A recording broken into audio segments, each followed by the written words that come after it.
नमस्कार। कथा साहित्य में आपका स्वागत है। आज आप सुनेंगे मुंशी प्रेमचंद के द्वारा लिखी गई कहानी नया विवाह। हमारी देह पुरानी है, लेकिन इसमें सदैव नया रक्त दौड़ता रहता है। नए रक्त के प्रवाह पर ही हमारे जीवन का आधार है। पृथ्वी की इस चिरंतन व्यवस्था में यह नयापन उसके एक एक अणु में, एक एक कण में, तार में बसे हुए स्वरों की भांति गूंजता रहता है। और यह 100 साल की बुढ़िया आज भी नवेली दुल्हन बनी हुई है। जब से लाला डंगामल ने नया विवाह किया है, उनका जीवन नए सिरे से जाग उठा है। जब पहली स्त्री जीवित थी, तब वे घर में बहुत कम रहते थे। प्रातःकाल से 10-11 बजे तक तो पूजा पाठ ही करते रहते थे। फिर भोजन करके दुकान चले जाते, वहां से 1 बजे लौटते और थके मांदे सो जाते। यदि लीला कभी कहती, जरा और सवेरे आ जाओ, तो बिगड़ जाते और कहते, तुम्हारे लिए क्या दुकान छोड़ दूं या रोजगार बंद कर दूं। यह वह जमाना नहीं है कि एक लोटा जल चढ़ाकर लक्ष्मी प्रसन्न कर ली जाए। आज उनकी चौखट पर माथा रगड़ना पड़ता है, तब भी उनका मुंह सीधा नहीं होता। लीला बेचारी चुप हो जाती। अभी 6 महीने की बात है। लीला को ज्वर चढ़ा हुआ था। लालाजी दुकान जाने लगे, तब उसने डरते डरते कहा था, देखो मेरा जी अच्छा नहीं है, जरा सवेरे आ जाना। डंगामल ने पगड़ी उतरकर खूंटी पर लटका दी और बोले, अगर मेरे बैठे रहने से तुम्हारा जी अच्छा हो जाए तो मैं दुकान पर न जाऊंगा। लीला हताश होकर बोली, दुकान जाने को तो नहीं मना करती, केवल जरा सवेरे आने को कहती हूँ। तो क्या दुकान पर बैठा मौज किया करता हूँ। लीला इसका क्या जवाब देती। पति का स्नेहीन व्यवहार उसके लिए कोई नई बात न थी। इधर कई साल से उसे कठोर अनुभव हो रहा था कि उसको इस घर में कद्र नहीं है। वह अक्सर इस समस्या पर विचार भी किया करती, पर वह अपना कोई अपराध न पाती। वह पति की सेवा पहले से कहीं ज्यादा करती, उनके कार्यभार को हल्का करने की बराबर चेष्टा करती, बराबर प्रसन्नचित रहती, कभी उनकी आज्ञा के विरुद्ध कोई काम नहीं करती। अगर उसकी जवानी ढल चुकी थी, तो इसमें उसका क्या अपराध था। किसकी जवानी सदैव स्थिर रहती है। अगर अब उसका स्वास्थ्य उतना अच्छा न था, तो इसमें उसका क्या दोष। उसे बेकसूर क्यों दंड दिया जाता है। उचित तो यह था कि 25 साल का साहचर्य अब एक गहरी मानसिक और आत्मिक अनुरूपता का रूप धारण कर लेता, जो दोष को भी गुण बना लेता है, जो पके फल की तरह ज्यादा रसीला, ज्यादा मीठा, ज्यादा सुंदर हो जाता है। लेकिन लालाजी का वणिक हृदय हर एक पदार्थ को वाणिज्य की तराजू से तौलता था। बूढ़ी गाय जब न दूध दे सकती है न बच्चे, तब उसके लिए गौशाला ही सबसे अच्छी जगह है। उनके विचार में लीला के लिए इतना ही काफी था कि मालकिन बनी रहे, आराम से खाए और पड़ी रहे। उसे अख्तियार है, चाहे जितने जेवर बनवाए, चाहे जितना स्नान व पूजा करे, केवल उनसे डर रहे। मानव प्रकृति की जटिलता का एक रहस्य यह था कि डंगामल जिस आनंद से लीला को वंचित रखना चाहते थे, जिसकी उसके लिए कोई जरूरतहीन समझते थे, खुद उसी के लिए सदैव प्रयत्न करते रहते थे। लीला 40 साल की होकर बूढ़ी समझ ली गई थी, किंतु खुद 43 के होकर अभी जवान थे, जवानी के उन्माद और उल्लास से भरे हुए। लीला से अब उन्हें एक तरह की अरुचि होती थी, और वह दुखिया जब अपनी त्रुटियों का अनुभव करके प्रकृति के निर्दय आघातों से बचने के लिए रंग व रोगन की आड़ लेती, तब लालाजी उसके बूढ़े नखरों से और भी घृणा करने लगते। वे कहते, वाह री तृष्णा, 7 लड़कों की तो माँ हो गई, बाल खिचड़ी हो गए, चेहरा धुले हुए फलालैन की तरह सिकुड़ गया, मगर आपको अभी महावर, सिंदूर, मेहंदी और उपटन की हवस बाकी ही है। औरतों का स्वभाव भी कितना विचित्र है, न जाने क्यों बनाव सिंगार पर इतनी जान देती है। पूछो, अब तुम्हें और क्या चाहिए। क्यों नहीं मन को समझा लेती कि जवानी विदा हो गई है और इन उपदानों से वह वापस नहीं बुलाई जा सकती। लेकिन खुद जवानी का स्वप्न देखते रहते थे। उनकी जवानी की तृष्णा अभी शांत न हुई थी। जाड़ों में रसों और पार्कों का सेवन करते रहते थे। हफ्ते में 2 बार खिजाब लगाते और एक डॉक्टर से मंकी ग्लैंड के विषय में पत्र व्यवहार कर रहे थे। लीला ने उन्हें असमंजस में देखकर कातर स्वर में पूछा, कुछ बतला सकते हो कि बजे आओगे। लालाजी ने शांत भाव से पूछा, तुम्हारा जी आज कैसा है। लीला क्या जवाब दे। अगर कहती है कि बहुत खराब है, तो शायद वे महाशय वही बैठ जाए और उसे जलीकटी सुनाकर अपने दिल का बुखार निकाले। अगर कहती है कि अच्छी हूँ तो शायद निश्चिंत होकर 2 बजे तक कहीं खबर ले। इस दुविधा में डरते डरते बोली, अब तक तो हल्की थी, लेकिन अब कुछ भारी हो रही है। तुम जाओ, दुकान पर लोग तुम्हारी राह देखते होंगे। हाँ, ईश्वर के लिए 1-2 न बजा देना। लड़के सो जाते हैं, मुझे जरा भी अच्छा नहीं लगती, जी घबराता है। सेठ जी ने अपने स्वर में स्नेह की चाशनी देकर कहा, 12 बजे तक आ जरूर जाऊंगा। लीला का मुख धूमिल हो गया। उसने कहा, 10 बजे तक नहीं आ सकते? 11:30 से पहले किसी तरह नहीं? नहीं, 10:30। अच्छा, 11 बजे। लाला वादा करके चले गए, लेकिन 10 बजे रात को एक मित्र ने मुजरा सुनने के लिए बुला भेजा। इस निमंत्रण को कैसे इनकार कर देते? जब एक आदमी आपको खातिर से बुलाता है, तब यह कहा कि भलमनसाहत है कि आप उसका निमंत्रण अस्वीकार कर दें। लालाजी मुजरा सुनने चले गए। 2 बजे लौटे। चुपके से आकर नौकर को जगाया और अपने कमरे में आकर लेट रहे। लीला उनकी राह देखती, प्रतिक्षण विकल वेदना का अनुभव करती हुई न जाने कब सो गई थी। अंत को इस बीमारी ने अभागिनी लीला की जान ही लेकर छोड़ा। लालाजी को उसके मरने का बड़ा दुख हुआ। मित्रों ने संवेदना के तार भेजे। एक दैनिक पत्र ने शोक प्रकट करते हुए लीला की मानसिक और धार्मिक सद्गुणों को खूब बढ़ाकर वर्णन किया। लालाजी ने इस सभी मित्रों को हार्दिक धन्यवाद दिया और लीला के नाम से बालिका विद्यालय में 5 वजीफे प्रदान किए तथा मृतक भोज तो जितने समारोह से किया गया, वह नगर के इतिहास में बहुत दिनों तक याद रहेगा। लेकिन 1 महीना भी न गुजरने पाया था कि लालाजी के मित्रों ने चारा डालना शुरू कर दिया और उसका यह असर हुआ कि 6 महीने की विधुरता के तप के बाद उन्होंने दूसरा विवाह कर लिया। आखिर बेचारे क्या करते? जीवन में एक सहचरी की आवश्यकता तो थी ही, और इस उम्र में तो एक तरह से अनिवार्य हो गई थी। जब से नई पत्नी आई, लीलाजी के जीवन में आश्चर्यजनक परिवर्तन हो गया। दुकान से अब इतना प्रेम नहीं था।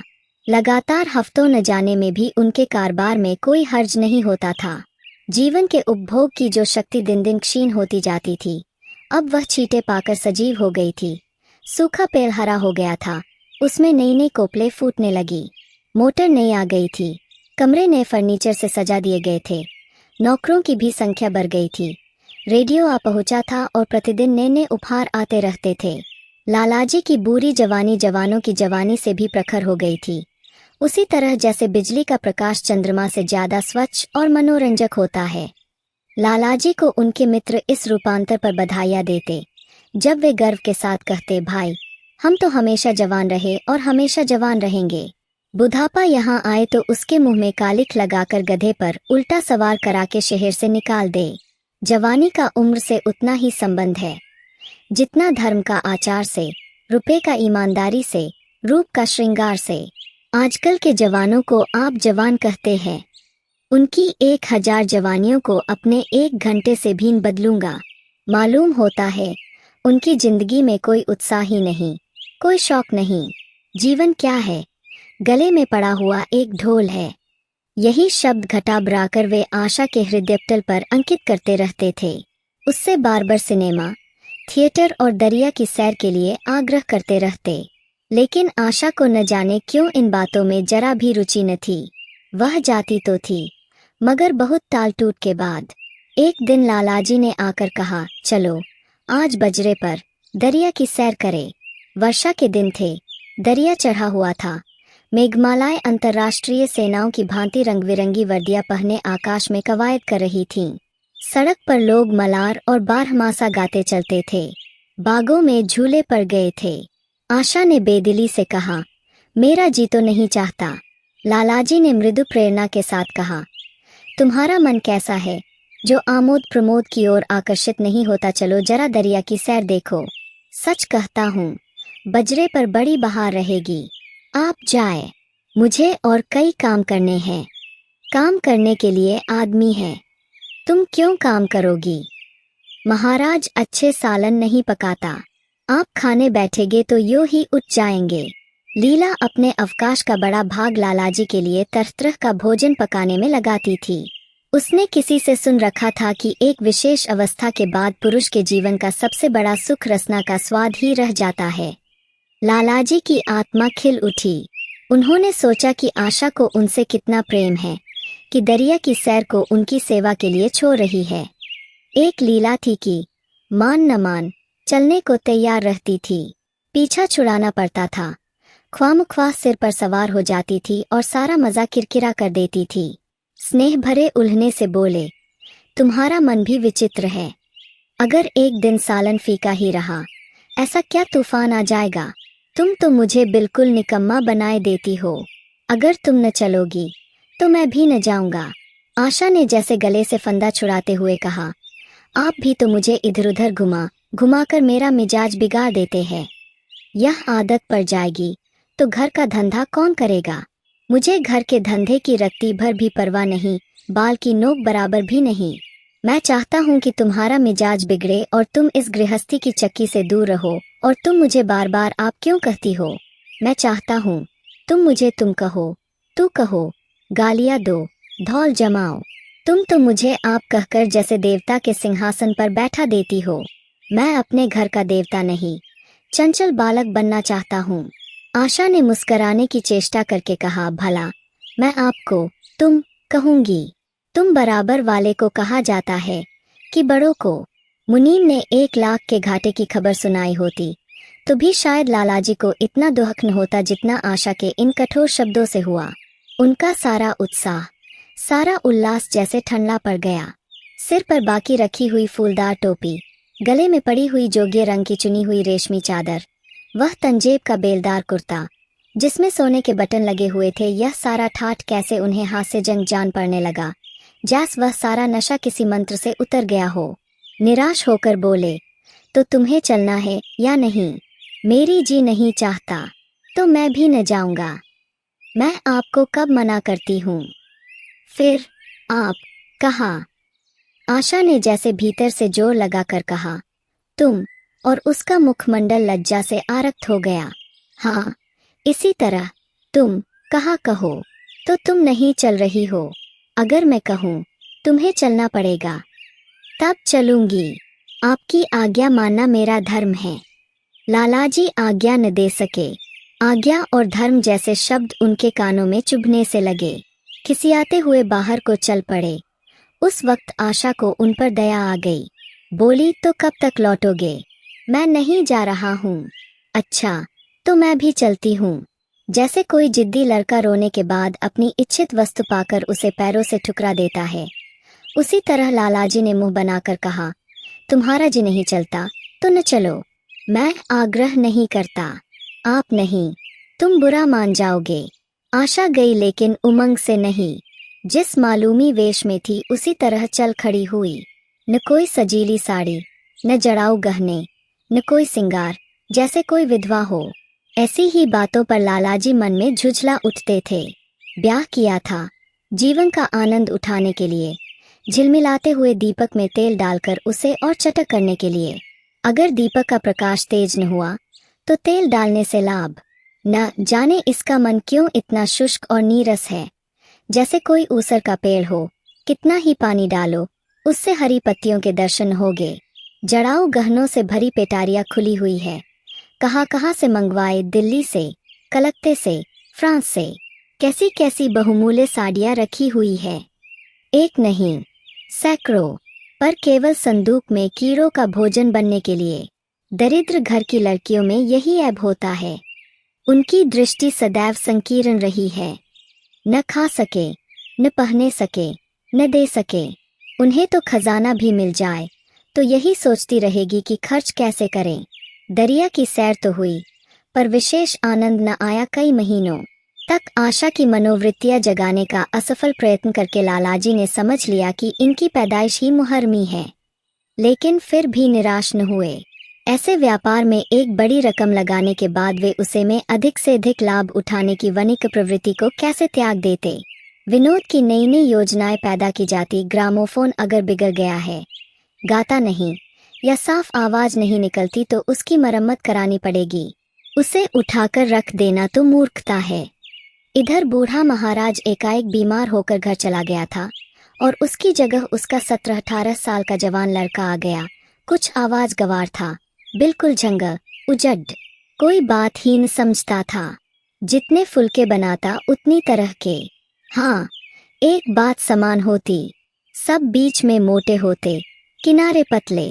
दाल कभी तो इतनी पलती जैसे चाय, कभी इतनी गाढ़ी जैसे दही, नमक कभी इतना तेज कि नींबू का शाकीन। आशा मुँह हाथ धोकर चौके में पहुंच जाती और इस अपोषण को भोजन पकाना सिखाती। एक दिन उसने कहा, तुम कितने नालायक आदमी हो जुगल। आखिर इतनी उम्र तक तुम घास खोदते रहे या भार झोंकते रहे कि फुलके तक नहीं बना सकते। जुगल आंखों में आंसू भरकर कहता, बहू जी, अभी मेरी उम्र ही क्या है, 17वां ही तो पूरा हुआ है। आशा को उसकी बात पर हंसी आ गई। उसने कहा, तो रोटियां पकाना क्या 10-5 साल में आता है? आप 1 महीना सिखा दे बहू जी, फिर देखिए मैं आपको कैसे फुलके खिलाता हूँ कि जी खुश हो जाए। जिस दिन मुझे फुलके बनाने आ जाएंगे, मैं आपसे कोई इनाम लूंगा।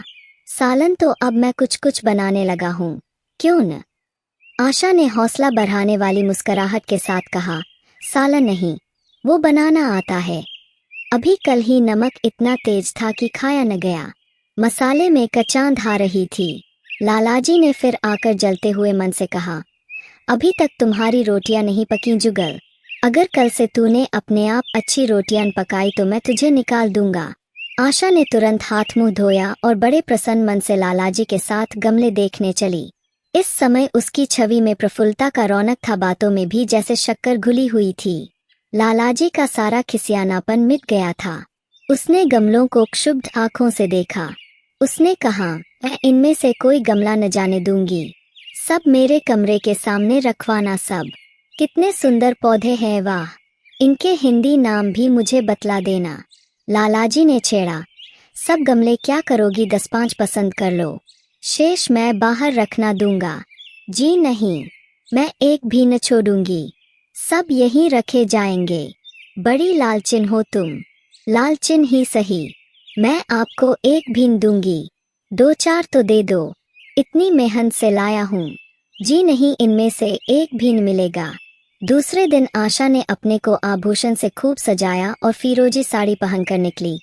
तब लालाजी की आंखों में ज्योति आ गई। समझे, अवश्य ही अब उनके प्रेम का जादू कुछ कुछ चल रहा है। नहीं तो उनके बार बार के आग्रह करने पर भी, बार बार याचना करने पर भी उसने कोई आभूषण पहना था। कभी कभी मोतियों का हार गले में डाल लेती थी, वह भी ऊपरी मन से। आज वह आभूषणों से अलंकृत होकर फूली नहीं समाती, इतराती जाती है, मानो कहती हो, देखो मैं कितनी सुंदर हूँ। पहले जो बंद कली थी, वह आज खिल गई थी। लालाजी पर घड़ों का नशा चढ़ा हुआ था। वे चाहते थे उनके मित्र और बंधुवर्ग आकर इस सोने की रानी के दर्शनों से अपनी आंखें ठंडी करें, देखें कि वह कितनी सुखी, संतुष्ट और प्रसन्न है। जिन विद्रोहियों ने विवाह के समय तरह की शंकाएं की थी, वे आंखें खोलकर देखे कि डंगामल कितना सुखी है। विश्वास, अनुराग और अनुभव ने चमत्कार किया है। उन्होंने प्रस्ताव किया, चलो कहीं घूम आए, बड़ी मजेदार हवा चल रही है। आशा इस वक्त कैसे कैसे जा सकती थी। अभी उसे रसोई में जाना था, वहां से कहीं 12-1 बजे फुर्सत मिलेगी। घर के दूसरे धंधे सिर पर सवार हो जाएंगे। सैर सपाटे के पीछे क्या घर चौपट कर दे। सेठ जी ने उसका हाथ पकड़ लिया और कहा, नहीं, आज मैं तुम्हें रसोई में न जाने दूंगा। महाराज के किए कुछ न होगा।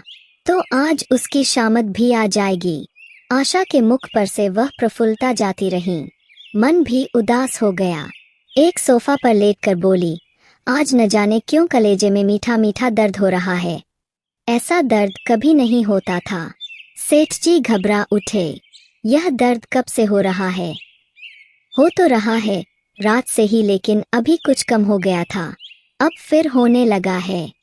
रह रह कर जैसे चुभन हो जाती है। सेठ जी एक बात सोचकर दिल ही दिल में फूल उठे, अब वे गोलियां रंगला रही है। राजवैद्य जी ने कहा भी था कि जरा सोच समझकर इनका सेवन कीजिएगा, क्यों न हो, खानदानी वैद्य है। इनके बाप बनारस के महाराजा के चिकित्सक थे, पुराने और परीक्षित नुस्खे हैं इनके पास। उन्होंने कहा, तो रात से ही यह दर्द हो रहा, तुमने मुझसे कहा नहीं तो वैद्य जी से कोई दवा मंगवाता। मैंने समझा था आप ही आप अच्छा हो जाएगा, मगर अब बढ़ रहा है। कहाँ दर्द हो रहा है? जरा देखूं, कुछ सूजन तो नहीं है? सेठ जी ने आशा के आंचल की तरफ हाथ बढ़ाया।